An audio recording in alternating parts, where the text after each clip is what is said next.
তারপর সাদিকে দেখছি, ততদিন ওকে একটু ভয় দেখাই। এরপর আবার ঘর কাঁপিয়ে হেসে হেসে বলল, সাদি বোকা মানুষ, বুঝতেই পারছে না যে ঈশানের নিশানা কখনোই মিস হয় না, যা হয় সব তার ইচ্ছে। তো আবার হাসতে হাসতে ওয়াইনের গ্লাস হাতে করে ঘর হতে বের হয়ে গেল। ঈশান ওয়াইনের গ্লাস হাতে একটা বন্ধ ঘরের দরজা খুলল। ঘরটা কুটকুটে অন্ধকার। ঈশান আলো জ্বালাতেই নিচে পড়ে থাকা একটা মেয়ে শিকলে হাত পা বাঁধা। হঠাৎ আলোতেই নিজের চোখ হাত দিয়ে আড়াল করে নিল। ঈশান গ্লাসটা টেবিলের উপর রেখেই বলল, হ্যালো ডিয়ার ওয়াইফি, কেমন আছো? মেয়েটা ছলছল চোখে ঈশানের দিকে তাকিয়ে বলল, প্লিজ ঈশান, আমাকে আমার ছেলের কাছে যেতে দাও। আজ 4 মাস ওকে দেখি না। Please let me go, please. তুমি যা যা বলছো আমি তো করছি, কিন্তু কথা শেষ হওয়ার আগেই ঈশান মেয়েটিকে সামনে চেয়ারে বসে ধমক দিয়ে উঠে বলল, কিন্তু মিথি, সাদির ব্যাপারটা তুমি গন্ডগোল পাকিয়ে দিলে, তাই তো দিশা? এ নমুনা আমার কথা মতো কাজের, তাই তো বিয়ের দিন পালিয়ে যেতিস যদি না আমি সময় মতো আসতাম।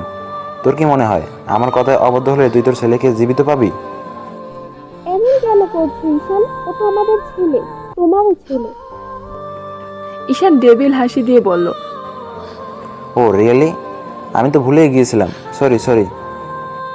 হঠাৎ তিশার চুল টেনে ধরে বলল, ওসব ছেলে বৌমানি আমার যাকে চাই তাকেই চাই। নিজের বড় ভাইকে খুন করতে হাত কাঁপলো না, আর তোর ছেলে? তুই কথা না শুনলে তোর ছেলে লাশ পাবি। দরজায় নক করে ভিতরে আসে শার্ট ব্ল্যাক ড্রেস পরা একটা মেয়ে। মেয়েটাকে দেখলেই বোঝা যাচ্ছে বেশ মডার্ন। মেয়েটি এসে ঈশানকে উদ্দেশ্য করে বলল, ইস্যু baby, please come with me, I need to talk to you. Just coming. মেয়েটি চলে যায়। ঈশান যেতে নিলে তিশা আবার বলে, please Ishan, let me go. I need my son, he needs me, please.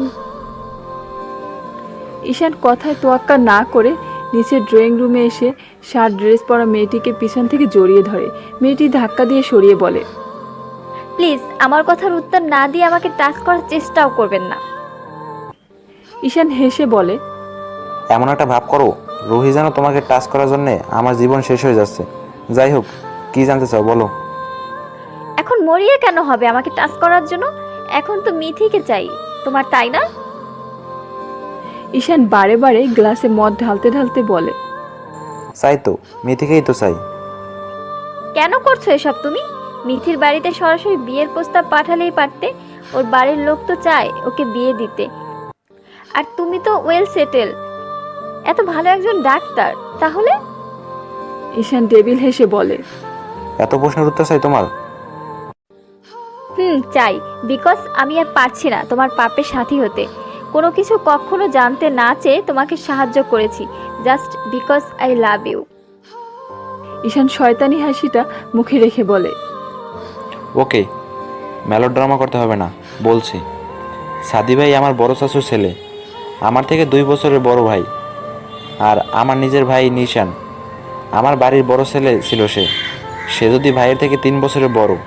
মেডিকেলে পড়াকালীন আমার তিশার সাথে প্রেম হয়। বন্ধুদের সাথে মিশে ড্রাগস নেওয়া শুরু করলাম। টাকার দরকার ছিল, যা বাসা থেকে দিত না। বড় ভাইয়া ইতালি চলে যাওয়াতে আমার শেষ ভরসাও হারায়। সাদি ভাইয়ের সাথে কোনোদিন তেমন সাক্ষাৎ ছিল না আমার।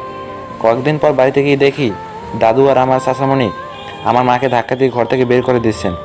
কারণ জিজ্ঞাসা করলে বলে আমার মায়ের নাকি কারোর সাথে অবৈধ সম্পর্ক আছে। মাকে সেদিন তারা অনেক কথা শোনায়, মারধরও করেছিল। ঈশানের চোখ ছলছল করে ওঠে। চোখের কোণের পানি মুছে একঢোল মদ গিলে নিজের গলা ভিজিয়ে আবার বলতে শুরু করে, আমি সেদিন দাদু চাচির পা ধরে বলেছিলাম সব মিথ্যা। আমার মাও বলেছিল, কিন্তু বিশ্বাস করেনি। মাকে বের করে দিল। আমি মায়ের ছেলে হয়ে কিভাবে ঘরে থাকি বলো? আমিও মায়ের সাথে বের হয়ে গেলাম। বেরোনোর সময় চাচি দাদু বলেছিল যে মায়ের সাথে থাকলে এ বাড়িতে আর কখনোই ফিরে যাবে না। তাই মেনে নিয়েছিলাম। মাকে নিয়ে সারা রাত ঝড় বৃষ্টির মধ্যে খোলা আকাশের নিচে বসেছিলাম। সকালে ভাইকে ফোন দিয়ে বলি যে ভাই তুই আমাদের তোর কাছে নিয়ে যা, কিন্তু আমার মাকে যে ইচ্ছে বলে গালিগাল করে। মা সব শুনে দৌড়ে হাইওয়েতে আসতে থাকা দ্রুত গাড়ি বাসের সামনে গিয়ে পড়ে। বাসটা আমার মাকে পিষে দিয়ে চলে যায়। রক্তের রাস্তা ভিজে গিয়েছিল। মাকে হাসপাতালে নিলে জানায় টাকা লাগবে অপারেশন করতে। টাকা তো ছিল না, তাই ছুটে বাড়িতে গিয়েছিলাম। বাড়ির গেটে চাচার সাথে দেখা করতে হলে বলেছিলাম হেল্প করতে, কিন্তু করেনি। বলেছিলাম নষ্টামের কোনো ট্রিটমেন্টের টাকা তারা দিতে পারবে না। বাবা ছোট থাকতে মারা গিয়েছিল, তাই অমন ব্যবহার করতে আমাদের সাথে। সেদিন ফেরার পথে ভেবে নিয়েছিলাম সবাইকে শেষ করে দেব। রাস্তায় টাকার জন্য ঘুরতে ঘুরতে তোমার বাবা ফেরেস্তার মতো আমার জীবনে আসেন। আমার মায়ের চিকিৎসা টাকা দেন, কিন্তু এত দেরি হয়ে গেছিল যে ততক্ষণে পৃথিবী মায়া ত্যাগ করেছিল আমার মা। তাকে হারিয়ে ভেঙে পড়েছিলাম পুরো। তোমার বাবা তখন আমাকে আশ্রয় দেন, মেডিকেল কন্টিনিউ করতে বলেন, ড্রাগস নেশা ছাড়িয়ে দিয়ে সাহায্য করেন। শর্ত ছিল তোমাকে বিয়ে করতে হবে। তিশাকে ভালোবাসতাম, তাই রাজি হয়নি। তিশার কাছে গেলে তিশা বলেছিল অমন টাকা পয়সাহীন বিয়ে দিয়ে সে কী করবে, তাই ফিরিয়ে দিয়েছিল। তোমার বাবা পরে খোঁজ নিয়ে জানায় তিশা আমার বড় ভাই নিশানের সাথে রিলেশন চলছে। সেদিন থেকে চিন্তা করিনি যে নরক করে তুলব ওদের জীবন। তাই তো 2 বছর আগে চাচু আর দাদু যখন চিটাগাং যাচ্ছিল, নির্জন হাইওয়েতে দাদুকে কিডন্যাপ করিয়ে আনে আর চাচু সহ গাড়ি ট্রাক দিয়ে ধাক্কা দিয়ে দেয়। চাচু ফিনিশ, বুড়ো আমার কাছেই আছে। আর রইল নিশান ভাই। তিশার সাথে ভাইয়ের বিয়ের পর আমরা তিশার কিছু প্রাইভেট মোমেন্টে ছবি ভাইকে সেন্ড করি, তাই জানতো না যে আমার আর তিশার সম্পর্ক ছিল। ভাই আর তিশা এ নিয়ে কথা কাটাকাটি এক পর্যায়ে হাতাহাতি বেঁধে যায়। ঠিক তখন তিশার হাত থেকে ধাক্কা লেগে ভাই সিঁড়ি রেলিং দিয়ে নিচে পড়ে যায়। ভাই নিচে পড়ে মরেনি, তিশা বেশ ঘাবড়েছিল। ঠিক তখনই আমি ওকে কোলে করে নিয়ে বলি, তিশা ভয় সেন্সলেস হয়ে যায়। ওই সুযোগে আমি ভাইয়ের মাথায় কাঠের স্টিক দিয়ে সজোরে আঘাত করি। মাকে করা গালিগুলো মনে করতে আঘাত করে থাকি। তখন বুঝলাম মরে গিয়েছে। তখন সেন্সলেস তিশাকে নিয়ে তোমার বাবার প্রাইভেট জেটে কলকাতায় আসি। তিশার ওক পয়েন্টস চাচ্ছিলাম, আর তাই ওকে বিয়ে করলাম। বাচ্চা হলো। ছেলেকে ওর থেকে দূরে সরে ওকে আর ফ্যামিলিকে বিভিন্ন ছেলেদের ফাঁসাতে থাকি। লাস্টলি স্বাদের জীবনে তিশার এন্ট্রি ঘটাই। But plan fail, but no worries, I have plan B. Ishaan কথা শেষ করে আবার মদ গিলতে ব্যস্ত হয়ে পড়ে। রুহি মায়ের কষ্টে মানুষ কতটা হিংস্র হতে পারে তার প্রমাণ নিশান। নীরবতা ভেঙে রুহি বলে, আর মিথির ব্যাপারটা? ঈশান ঢুলঢুল পায়ে দাঁড়িয়ে আছে। মিথি মাই জান, ওর প্রথম স্বামীকে ট্র্যাক দিয়ে চাপা দিয়েছি, আমিই দিয়েছি। আমার সাথে ঈশান আহমেদের সাথে বেইমানি করেছিল, আর আমি না মারলেও সাদি ঠিক ওকে মেরে দিত। রুহি আবার জিজ্ঞেস করে, তুমি কি করে মিথিকে চিনলে? কিন্তু ততক্ষণে ঈশান নেশার জ্ঞান হারিয়ে সোফায় শুয়ে পড়ে। রুহি বুঝতে পারল আজ অনেক নেশা করেছে ঈশান। রুহি মেয়েদের সাহায্যে ঈশানকে ঘরে নিয়ে গেল। রুহি মনে মনে বলে, যা সাদি, আর মিথির ব্যাপারটা জানা হলো না। কি বেইমানি করেছিল ওই লোকটা ঈশানের সাথে? আর ঈশান কেন বলল ও না মারলেও মিথির বরকে সাদি মেরে দিত? সব জটলা পাকিয়ে যাচ্ছে। রুহি একটা বিরক্তির শ্বাস ফেলে ঈশানের দিকে তাকিয়ে আছে। আমি আমার 8 মাস তোমার পিছনে ওয়েস্ট করেছি Ishan Ahmed. Soon you will be finished. বলে রুহি বেরিয়ে যায়। অপরদিকে মিথি এখনো সাদিকে জড়িয়ে ধরে আছে। সাদি ছাড়াতে ব্যর্থ হয়ে বলে, একা নিরীহ একটা হাত পা ভেঙে যাওয়া ছেলেকে এইভাবে অত্যাচার করছিস, তোর নামে পুরুষ নির্যাতন মামলা করব। আমি লজ্জা পেয়ে সাদিবাইকে ছেড়ে দিয়ে দ্রুত সরে আসলাম। তারপর বললাম, মোটেও না, অমন আওয়াজে কেউ ভয় পেয়ে নাকি? এমনি গিয়েছিলাম, তাই আর কি। তাই আর কি? আমাকে একেবারে আষ্টে পৃষ্ঠে ধরলি যাতে বাকি হাড়গুলোও ভাঙে। আমি ঠোঁট বাঁকিয়ে কপাল কুঁচকে সাদিবাইকে বললাম, মোটেও না, বলে বেরিয়ে গেলাম ঘর থেকে। সাদিবাই ডান হাতে মাথায় চুলগুলো হাত বুলিয়ে দিয়ে সুর তুললেন, তোমার প্রেমে আমি পড়েছি বহুবার। চোখটা ভাঙা ফুলদানির উপর পড়তেই বললেন, কাজটা তুই ঠিক করছিস না। মিধির কিছু হলে তোকে জন্তু ফুঁতে ফেলবো। এর মধ্যে মেয়ের এসে সাদিবাইয়ের ঘরটা পরিষ্কার করে দিয়ে যায়। এরপর 20 দিন বেশ ভালোই কাটে, যদিও সুযোগ পেলেই মিথির সাথে ফাজলামি করে। সাদি এখন স্টিকের সাহায্যে নিয়ে একটু হাঁটতে পারে। হাতে ব্যান্ডেজ খুলে ক্রেপস ব্যান্ডেজ করা হয়েছে। এই মুহূর্তে মিথি ছাদে দাঁড়িয়ে আছে, পাশে সাদি। মেঘে ঢাকা আকাশের দিকে মিথির স্থির চোখ দেখে সাদি বলল, কি ভাবছিস? ভাবছি যে এখানে আসছি প্রায় 1 মাস, অথচ মা বাবা একবারও আমার খোঁজ নিল না। বলতেই চোখের পানি গড়িয়ে পড়ল। সাদি ওর দিকে তাকিয়ে সান্ত্বনা দেওয়ার ভাষা খুঁজে না পেয়ে বলল, ঘুরতে যাবি মিথি? মিথি বেশ উচ্চস্বর কণ্ঠে বলল, যাবো যাবো। তাহলে যা, রেডি হয়ে নে, আমি গাড়িতে অপেক্ষা করছি। সাদি গাড়ির সামনে দাঁড়িয়ে আছে প্রায় 15 মিনিট। ড্রাইভার চাচা গাড়ি মুছতে ব্যস্ত, আর সাদি 2 মিনিট পর পর বিরক্তি ভঙ্গিতে হাতে ঘড়ি দেখছে। অপরদিকে ফুপিকে এসে শুধু বলছিল, সাদি ভাই আমায় ঘুরতে নিয়ে যাবে। বলতেই ফুপি বলল, তাহলে চল, তোকে আমি সাজিয়ে দেই। সেই যে শুরু হলো, আর ছাড়ার নাম নেই। শেষে বললাম, ও ফুপি ছাড়ো, আর সাজবো না। ফুপি বলল, এই তো শেষ, দেখি মুখটা। মাশাআল্লাহ, আমার পরি মেয়ে। আমি ব্যস্ততার ভঙ্গিতে বললাম, আসছি, বহুদিন পর ঘুরতে বের হব, তাই এত আনন্দ হচ্ছে। বাইরে বেরিয়ে দেখি সাদি ভাই ঘড়ির দিকে তাকিয়ে আছেন। আমি একটু এগিয়ে আসতেই মুখ তুলে চাইলেন। সাদি মিথিকে দেখে চোখ সরাতে পারছে না। কালো শাড়ি, খোলা চুল, চোখে কাজল, হাতে কালো চুড়ি, ঠিক সাদির স্বপ্নে পড়া এক পরীকে দেখছে। ঠিক যেন সাদি একজন পরীকে দেখছে। সাদি মনে মনে ভাবছে, মা ঠিক মিথি পাখিকে আমার মনের মতো সাজিয়েছে। লাভ ইউ মা। সাদি ভাই সামনে এসে তুড়ি বাজিয়ে বলল, কই হারিয়ে গেলে, চলো। আমি আর সাদি ভাই পিছনে বসলাম। আমি গাড়ির জানালা দিয়ে বাইরে দেখতে লাগলাম। অন্যদিকে মিথির বাতাসে ওরা চুল সাদির মুখে বারবার পড়ছিল। সাদি অবাক চোখে তার মিথির দিকে অপলকভাবে তাকিয়ে আছে। কিছু দূর আসার পর তাদের গাড়ি একটা নদীর পাড় এসে থামে। মিথি তো লাফিয়ে গাড়ি থেকে বের হয়ে যায়, আর সাদি ধীরে ধীরে তার পিছু যায়। মিথি নদীর পাড়ে একটু পা দিয়ে নেমে দাঁড়িয়ে ছাদের দিকে পানি ছুঁড়ে মারে। সাদি হালকা ভিজে, তারপরে বলে, কি করছিস? উঠ, আয়, ওই বাঁশ বাঁধানো খাটে বসবো। মিথি একটু মাথা উঠিয়ে সাদির পিছে হাঁটা ধরে। সাদি আর মিথি পাশাপাশি বসে আছে, পানিতে পা ভিজিয়ে। দুজনে চুপ করে প্রকৃতির সৌন্দর্য উপভোগে ব্যস্ত। সন্ধ্যা নামার পূর্বেই লাল আভা ছড়িয়ে পড়েছে। নদীর সৌন্দর্য যেন এতে করে আরও গুণ বেশি বেড়ে গেছে। সাদি বেশ হালকা আওয়াজে মিথিকে ডাক দিয়ে জিজ্ঞেস করে, কি ভাবছিস? মিথি নদীর দিকে চোখ রেখেই বলে, ভাবছি যে আমার মতো মানুষের সাথে লাস্ট কয়েকদিন যা হচ্ছে তা ভালোই হচ্ছে। সাদির চোখ কপালে কুঁচকে যায়। তোর মতো মানুষ মানে?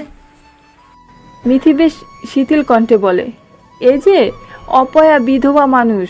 সাদি মুহূর্তেই রেগে যায়। চোখ বন্ধ করে কয়েকবার শ্বাস নিয়ে নিজেকে ঠান্ডা করে নিয়ে চোখ মেলে দেখে মিথির চোখ দিয়ে পানি পড়ছে।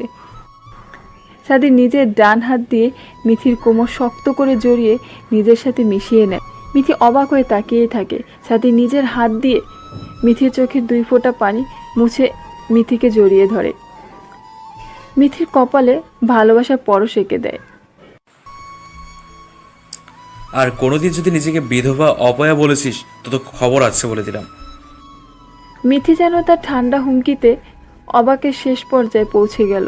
এর মধ্যে দূর হতেই মাগরিবের আজানের আওয়াজ শোনা গেল।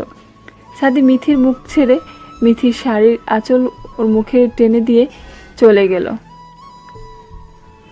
মিথি জিজ্ঞেস করলো, এখন কোথায় যাব? আমার খিদে পেয়েছে, কোনো একটা রেস্টুরেন্টে যাব খেতে, চল। মিথি বিড়বিড় করে বলে, বাড়ি গিয়ে খেলেই হয়। সাদি পিছনে না ঘুরেই উত্তর দেয়, না হয় না, আমি বাইরের খাবারই খাবো, সাথে তুইও খাবি, চল। মিথি চোখ দুটো রসগোল্লার করে ভাবতে লাগে, বুঝলো কেমন করে? এত আস্তে করে বললাম। এসবের মধ্যে মিথি সাদি গাড়িতে উঠে প্রস্থান করে। অন্যদিকে কাচের মধ্যে তাদের দেখে ঈশান বাঁকা হেসে থাকা সিগারেট বারবার কয়েক টান দিয়ে বলে, বাহ, প্রেম করতে এত দূরে এসেছিস সাদি, বাট ব্যাড লাক, আমিও পৌঁছে গেলাম। বলে আবারও সিগারেট টানতে লাগলো আর ড্রাইভারকে বলল, বাড়িতে চলো, আজকের মতো সাদি একটু এনজয় করে নিক, কাল ওর জন্য ধামাকা ওয়েট করছে। সাদি আর মিথি শহরের বেশ বড় একখানা রেস্টুরেন্টে বসে আছে। সাদি আয়েশ করে বসে ফোন দেখছে আর তার ফাঁকে ফাঁকে আর চোখে বারবার সামনে বসে থাকা মিথিকে দেখছে। আর মিথি, সে তো চারপাশ দেখতে ব্যস্ত। মিথি কখনো এত বড় রেস্টুরেন্ট দেখেনি, তাই চোখ ঘুরিয়ে সব দেখছে। সাদি মেনু কার্ডটা মিথির হাতে এগিয়ে দিয়ে বলে, দেখ কি খাবি তুই? আমি কি দেখব? আপনি খেতে এসেছেন, আপনি খান। একা খাওয়ার হলে তোকে নিয়ে এসেছি কেন, স্টুপিড? মিথি মুখটা ভেঙচি দিয়ে মুখ ফুলিয়ে বলে, আমি মোটেও স্টুপিড নয় সাদি ভাই। জানেন, আমার স্কুলের সবাই বলতো আমি অনেক বুদ্ধিমতী। সাদি একটু হাসি চেপে রাখার চেষ্টা করে বলে, ও বাবা, তাই? আমি তো ভাবতাম তুই একটা গাধি। হ্যাঁ? মিথি চোখ বড় করে বলে, মোটেই না সাদি ভাই। সাদি ভাই দাঁত কটমট করে বলে, চুপ! এমন ভাই ভাই করছিস যেন আমি তোর মায়ের পেটের আপন ভাই। আর একবার ভাই বলে থাপড়ে তো দাঁত ফালাই দিব। মায়ের পেটের ভাই না হন, ফুপির ছেলে তো। আর আপনি বড় ভাই, তাকে ভাই বলবো না তো কি বলবো, মামা? সাদির কপাল কুঁচকে কোনো উত্তর না দিয়ে মেনু কার্ডটা নিজের কাছে টেনে নিয়ে ওয়েটারকে ডেকে অর্ডার করে দেয়। খাবার আসার পর মিথি চোখ গোল গোল করে তাকিয়ে দেখে বলে, সাদি ভাই, এসব আবার কেমন ধরনের খাবার? এগুলো মেক্সিকান খাবার, টেস্ট করে দেখ, ভাল লাগবে। সাদি দেখিয়ে দিলেন যে কিভাবে খেতে হয়। সাদি বাইরের দিকে তাকালো। সাদি বিল পে করে আমার দিকে তাকিয়ে বললেন, কি রে, অমন বুচির মতো করে দেখছিস কেন আমায়? হ্যাঁ, আচ্ছা সাদি ভাই, খাবারগুলো রেস্টুরেন্টের লোকরা রান্না করতে ভুলে গিয়েছিল। এই খাবারগুলো এমনই হয়। মিথি মুখটা একটু বাঁকিয়ে বলে, টাকা দিয়ে এই ঘাস পাতা খেতে আসলাম, হায় রে। আমার ওই ঘাস পাতাই ভালো লাগে, আর আমার সাথে থাকলে তোরও ওই ঘাস পাতাই খেতে হবে। এখন চল। ও বলেই সাদি স্টিক নিয়ে বাইরে বেরিয়ে হাঁটা ধরলো। মিথিও পিছনে বকবক করতে করতে হাঁটা ধরলো। সাদি আর মিথি গাড়িতে উঠলো। তারপর ড্রাইভার গাড়ি স্টার্ট দিল। মিথি এক মনে জানালার দিক দিয়ে বাইরের প্রাকৃতিক দৃশ্য দেখলো, আর সাদি মিথিকে দেখছে। হঠাৎ মিথি বাইরের দিকে তাকিয়ে বলল, মেঘ করেছে, মনে হয় বৃষ্টি হবে, তাই না সাদি ভাই? সাদি আনমনে মিথিকে দেখতে দেখতে বলে, হয়তো। তারপর আর তাদের মধ্যে কোনো কথা হয় না। প্রায় 5-6 মিনিট পর ঝুম বৃষ্টি নামে। মিথি হঠাৎ ছাদের দিকে ফিরে সাদির হাত ধরে ঝাঁকি দিয়ে বলে, সাদি ভাই, বৃষ্টি হচ্ছে। তারপর ড্রাইভারকে উদ্দেশ্য করে বলে, কাকু গাড়ি থামাও। ড্রাইভার সাদিকে উদ্দেশ্য করে বলে, কি করবা বাবা? চাচা, একদম গাড়ি থামাবেন না, অলরেডি 7:35 বেজে গিয়েছে, বাড়ি পৌঁছাতে হবে। মিথি এবার একটু আবদার নিয়ে সাদির শার্টের কলারে হাত টেনে ধরে একটু আহ্লাদি ভঙ্গিতে বলে, প্লিজ সাদি ভাই, একটু ভিজি। দেখো রাস্তায় তেমন কেউ নেই, 5 মিনিট ভিজবো, মাত্র 5 মিনিট। সাদি মিথির মুখের দিকে তাকিয়ে আর না করতে পারে না। পরে বলে, চাচা গাড়ি থামান। ড্রাইভার গাড়ি থামানোর সাথেই মিথি লাফিয়ে গাড়ি থেকে নেমে গেল। তারপর 2 হাত মেলে দিয়ে চোখ বন্ধ করে ভিজতে লাগলো। সাদি গাড়ির জানালার কাছ নামিয়ে ভিজতে থাকা মিথিকে দেখতে থাকে। ড্রাইভার তার মধ্যে 2 বার সাদিকে ডাকে, কিন্তু সাদি মিথিকে দেখাতে এতটাই ব্যস্ত ছিল যে শুনতেই পায়নি। তারপর ড্রাইভার সাদির কাঁধে হাত রাখাতেই সাদি বাস্তবে ফিরে বলে, জি চাচা, কিছু বলবেন? হ্যাঁ বাবা, বলেছিলাম যে চা খাবে তুমি। তা তো খাবো, কিন্তু এই বৃষ্টিতে চা কোথায় পাবেন চাচা? তুমি ওসব চিন্তা করো না বাবা, আমি চা নিয়ে আসছি, তুমি বসো। আচ্ছা চাচা, ছাতা নিয়ে যাবেন? ড্রাইভার মাথা নাড়িয়ে সম্মতি দিয়ে ছাতা নিয়ে গাড়ি থেকে বেরিয়ে মিথিকে বলে, মিথিমা আর ভিজো না, ঠান্ডা লাগবে। মিথি মিষ্টি হাসি দিয়ে বলে, জি আচ্ছা কাকু, আর মাত্র 2 মিনিট ভিজবো। ড্রাইভার মুচকি হেসে পাগলি বলে বেরিয়ে যায়। সাদি আবারও বাইরে তাকিয়ে মিথিকে ডাক দেয়। মিথি, এই মিথি, উঠে আয় গাড়িতে, আর ভিজতে হবে না। মিথি সাদের ডাক শুনে গাড়িতে উঠে আসে। ধুর, বাড়িতে থাকলে বেশ ভালোই হতো। সাদি কপাল কুঁচকে বলে, কেন? তাহলে ছাদে বসে ভেজা যেত, আর আপনার ছাদটা খুব সুন্দর। সাদি এক দৃষ্টিতে মিথির দিকে তাকিয়ে আছে। বৃষ্টিতে ভেজার কারণে মিথির শাড়িটা ওর গায়ের সাথে লেপ্টে আছে, আর আঁচলটা উঠিয়ে রাখার কারণে মিথির ফর্সা পেটটা আরো সুন্দর লাগছে। সাদি যেন চোখটাই ফেরাতে পারছে না। সাদি যেন মিথিকে এক অপূরকভাবে দেখতে লাগলো। সাদি হঠাৎ করেই এক হাতে মিথির কোমরে কাপড় উঠিয়ে দিতে গেলে মিথি অনেকখানি চমকে যায়। মিথি আজকে উঠে বলে, কি কি কি করছেন সাদি? বলে শেষ করার আগে সাদি আঁকড়ে ধরে তাকে। মিথির চোখ দুটো রসগোল্লার মতো হয়ে আছে। তারপর বুঝতে পেরে মিথি ধাক্কা দিয়ে সরে গেল। ক্লান্ত হয়ে সাদি ব্যর্থ হয়ে ক্লান্ত মন নিয়ে চুপচাপ করে দাঁড়িয়ে রইল। বেশ কিছুক্ষণ পর সাদি নিজেই মিথিকে ছেড়ে দিয়ে কিছুটা দূরে সরে এসে বলে, মিথি ছলছল চোখে সাদিকে কিছু বলতে যাবে, তার আগেই সাদি বলে, প্লিজ কোনো কথা বলিস না, আর এমন কাজের ব্যাখ্যাও চাস না, সময় হলে নিজেই জানতে পারবি। তারপর মিথি চুপ করে আবারও বাইরে তাকিয়ে রইল। ড্রাইভার চাচা চা নিয়ে আসলো। সাদি চাটা মিথির দিকে এগিয়ে দিয়ে বলে, নে চা খা, অনেক ভিজেছিস, চা খেলে একটু ভালো লাগবে। মিথির কোনো সারা শব্দ না দেখে এবার ধমক দিয়ে বলল, কি হলো, নে চাটা। মিথি মাথা নিচু করে ঘুরে চাটা নিয়ে আবার ঘুরে গেল। সাদি ব্যাপারটা বুঝেও কিছু বলল না। তার ড্রাইভারকে বলল, চলেন চাচা, বাড়ির দিকে ফেরা যাক। কিছুক্ষণ পর তারা বাড়ি পৌঁছে গেল। মিথি গাড়ি থেকে নেমে সোজা বাড়ির ভিতরে চলে গেল। সাদি ড্রাইভারের সাহায্যে নেমে বাড়িতে চলে গেল। ড্রয়িং রুমে তার মাকে দেখে জড়িয়ে ধরে। তখন ফুপি ভুরু কুঁচকে বলে, কি ব্যাপার, আমার ছেলে যে আজ অনেক খুশি। সাদি একটু হেসে জড়িয়ে রেখেই বলে, অনেক খুশি, আর থ্যাংক ইউ মা, and love you. Love you too. এবার যা যা ফ্রেশ হয়ে নে, তারপর খাবি তো। সাদি মাথা নাড়িয়ে সম্মতি দিয়ে উপরে চলে যায়। মিথি ফ্রেশ হয়ে জানালার সামনে দাঁড়িয়ে আছে। ঘরটা পুরো অন্ধকার। বাইরের সোডিয়াম আলোতে কিছুটা চিকন আলোতে ঘরটা বেশ সুন্দর লাগছে। সাদি খাওয়ার জন্য মিথিকে ডাকতে এসে দেখে মিথি জানালার সামনে দাঁড়িয়ে চোখের কোণে ছলছল করছে। তা দেখে সাদির মেজাজটা বিগড়ে গেল। সাদির দরজা চাপিয়ে দিয়ে ঘরে এসে মিথিকে নিজের দিকে ঘুরিয়ে এক হাতে মিথিকে জড়িয়ে ধরে বলল, এত কান্নার কি হলো শুনি? আপনি তখন। সাদি কথা শেষ করার আগেই নিজে বলে, কি করেছি আমি? জানেন না কি করেছেন? সাদি একটু আয়েশি ভঙ্গিতে মাথা নাড়িয়ে বলে, না তো, তুই বল। পচা বাজে লোক একটা, ছাড়ুন আমায়।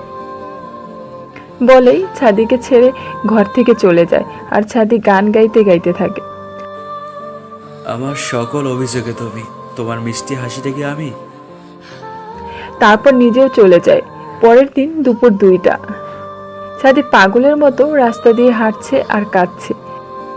আর আশেপাশের দোকানের লোকগুলো ফোন হাতে একটা ছবি বের করে দেখাচ্ছে, যে ছবিটির মানুষটা দেখতে কিনা। ক্লান্ত হয়ে ছাদি রাস্তার চায়ের দোকানে একটা বেঞ্চে বসে পড়ে।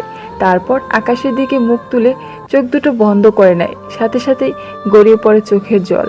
তারপর ফোনের শব্দে চোখ খুলে পকেটে হাত দিয়ে ফোন বের করে কানে ফোন ধরে। ফোনের ওপাশের ব্যক্তির কথা শুনে বলে, আমি এক্ষুনি আসছি। তারপর উঠে ড্রাইভারকে ফোন দিয়ে নিজের লোকেশন বলে। ড্রাইভার আসলেই গাড়িতে উঠে বলে, অ্যাপোলো হসপিটালে চলেন ফার্স্ট। প্রায় 15 মিনিট পর সাদি হসপিটালে পৌঁছে রিসেপশনকে জিজ্ঞেস করলো, আচ্ছা, মানজিয়া মিথি কত নম্বর কেবিনে আছে? Let me check sir. Do it fast.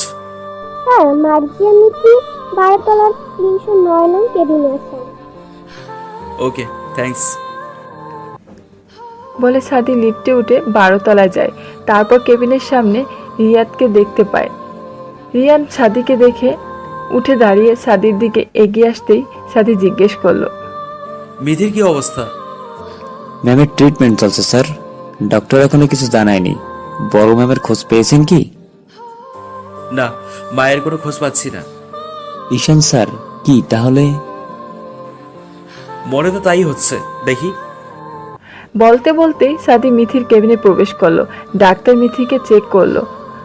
তারপর ডাক্তার সাদির দিকে এগিয়ে হাসি মুখে হাত বাড়িয়ে দিয়ে বলল, hello mister Akash, how are you? I am perfectly fine doctor. Mithi কেমন আছে? মাথা চোটটা একটু deep, but she is okay now. কিছুক্ষণ পরেই ইনশাল্লাহ সেন্স ফিরবে। Okay, thank you doctor. তারপর ডাক্তার আর দুজন নার্স কেবিন থেকে বেরিয়ে যায়। রিদান কেবিনে আসতেই সাদি বলে, হসপিটালের সিকিউরিটি বাড়াও, আর আমি এখন আছি মিথির কাছে। তুমি মা আর ঈশানের ফোন ট্রেস করো দ্রুত, বাকিটা আমি দেখছি। রিদান মাথা নাড়িয়ে সম্মতি দিয়ে চলে যায়। সাদি এসে মিথির বেডের পাশে রাখা চেয়ারে বসে মিথির হাতটা নিজের হাতের মুঠোয় নিয়ে কয়েকটা চুমু দেয়। তারপর বলে, আচ্ছা মিথি পাখি, বলতো কবে একটু শান্তি পাবো, তোকে নিজের মতো করে পাবো? আর পারছি না আমি। তোর ভালোর জন্য 5 বছর তোর থেকে দূরে থেকেছি। ঈশানের কথা মতো তিশাকেও বিয়ে করতে চেয়েছিলাম। ওর কথা দিয়ে তোকে জানার মতো ওই দিন মেরেছি আমি। ছাদের চোখ বেয়ে অজরে পানি পড়ছে। চোখটা মুছে আবারও মিথির হাত ধরে বলে, তুই চিন্তা করিস না মিথি পাখি, আমি সব ঠিক করে দেব। আর তুই যখন আমার জীবনের সাথে জড়িয়ে গিয়েছিস, তখন তুই শুধুই আমারই থাকবি। কোনো ঈশানকে তোকে নিয়ে যেতে দেবো না আমি, কখনো না। সাদির ফোনটা বেজে ওঠাতে সাদি খুব সাবধানে মিথির হাতটা ছেড়ে নামিয়ে রাখে। ফোনটা রিসিভ করে অপর পাশের ব্যক্তির কথা শুনে বলে, হোয়াট দেয়ার, আমি আসছি। ফোন রেখে সাদি মিথির কপালে ভালোবাসার পরশ দিয়ে কেবিন থেকে বেরিয়ে যায়। অতীত সকাল 10:15। ফুপি আমাকে ডেকে বলল, চল মিথিমা, আজ তোকে নিয়ে একটু শপিংয়ে যাব। আমিও লাফিয়ে উঠে ফুপিকে জড়িয়ে ধরে বললাম, ওকে, আমি এক্ষুনি রেডি হয়ে আসছি। উপরে এসে সাদি ভাইয়ের ঘরের সামনে দিয়ে যাচ্ছিলাম, ঠিক তখনই ভেতর থেকে একখানা হাত আমার বাম হাত ধরে ভিতরে টেনে নিয়ে গেল। আমি চোখ বন্ধ করে নিলাম। আচমকা এমন হওয়াতে চিৎকার করতে যাব তার আগেই একটা হাত আমার মুখ চেপে ধরলো। কোনো মতে একটা চোখ খুলে দেখি সাদি ভাই মুখে ডেভিল হাসি দিয়ে দাঁড়িয়ে আছে। আমি কপাল কুঁচকে দু চোখ মেলতেই সাদি ভাই আমার মুখ থেকে হাত সরিয়ে হাতটা দেয়ালে ঠেকাতেই তারপর বলল, কিরে বুঝি, এত লাফাতার কই যাচ্ছিস? ফুপির সাথে শপিং করতে যাচ্ছি। তাই নাকি? বলে মিথির মুখ ধরে দুগালে দুটো চুমু দিল।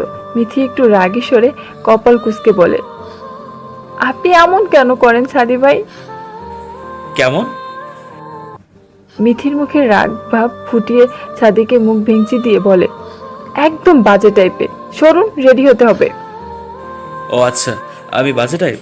তা কি বাজে কাজ করেছি? তা না বললে আজ তোকে ছাড়ছি না আমি।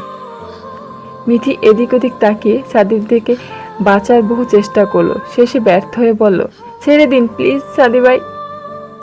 সাদি ভাই ছেড়ে দিয়ে বললেন, আচ্ছা যা, ছেড়ে দিলাম, বাট বাড়িতে ফিরে আয়, তারপর তোকে দেখছি। আমি মুখে ভেঙচি দিয়ে বেরিয়ে এলাম। তারপর রেডি হয়ে নিচে আসতেই ফুপি বলল, চল তাহলে বেরোই। ফুপির পেছনে পেছনে গিয়ে গাড়িতে উঠলাম। তারপর শপিংয়ে গিয়ে বেশ অনেক কিছু কেনাকাটা করলাম। তারপর বাড়ি ফেরার পথে ফুপি বলল, চল রাস্তার পাশের দোকান থেকে ফুচকা খাই দুজন। আমি ফুচকার নাম শুনে বললাম, চলো ফুপি, ফুচকা আমার দারুণ পছন্দ। তারপর রাস্তার পাশে দাঁড়ানো ফুচকাওয়ালার থেকে ফুচকা অর্ডার দিয়ে অপেক্ষা করতে লাগলাম। আর আমি আর ফুপি টুকটাক কথা বলতে লাগলাম। আচমকা একদল কালো মাস্ক পরা লোক এসে ফুপির মাথায় বাড়ি দিয়ে গেলে ফুপি সেন্সলেস হয়ে পড়ে। ওই লোকগুলো ফুপিকে ধরে গাড়িতে উঠাতে যাচ্ছে। আমার হাত একজন লোক শক্ত করে চেপে ধরে রাখায় আমি শুধু চিৎকার করছি। তারপর ওরা ফুপিকে নিয়ে গাড়ি স্টার্ট দিবে, তখন আমার হাত ধরে থাকা লোকটা গাড়িতে ওঠার আগে আমাকে জোরে ধাক্কা দিলে আমি রাস্তার ধারে রাখা ইটের সাথে মাথায় বাড়ি খেলাম। তারপর তো আমার চোখ ঝাপসা হয়ে এলো। তারপর আর কিছু মনে নেই। সাদি বাড়িতে বসে কাজ করছিল। ঠিক তখনই সাদির ফোনে কেউ একজন ফোন করে ওর ফোনে। সাদি সব শুনে তাড়াতাড়ি বের হয়ে যায়, মিথিকে অ্যাম্বুলেন্স করে হসপিটালে পাঠায়, তারপর নিজের মাকে খুঁজতে থাকে। বর্তমান সাদি হসপিটালের বাইরে এসে দেখে একটা মেয়ে দাঁড়িয়ে আছে। সাদিকে দেখে এগিয়ে এসে বলে, গুড নুন স্যার। ঈশানের আপডেট কি রুহি?